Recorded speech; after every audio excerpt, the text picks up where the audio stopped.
Hello everyone, welcome to Geeker Mag. In today's video, I'm going to show you how to fix iPhone frozen on lock screen of iPhone 17, iPhone 17 Pro, Pro Max and Air.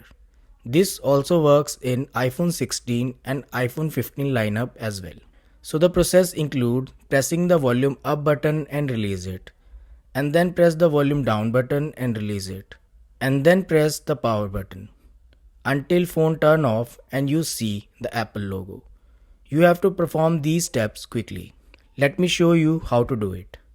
Press the volume up button, release it, press the volume down button, release it, and now press and hold the power button for a while. If you see slide to power off option, don't do anything at this point. Now iPhone screen will turn black. Keep pressing until Apple logo appears. Like this. And this should fix unresponsiveness of the screen. I hope this helps. If this video helps, like and subscribe. Thanks for watching.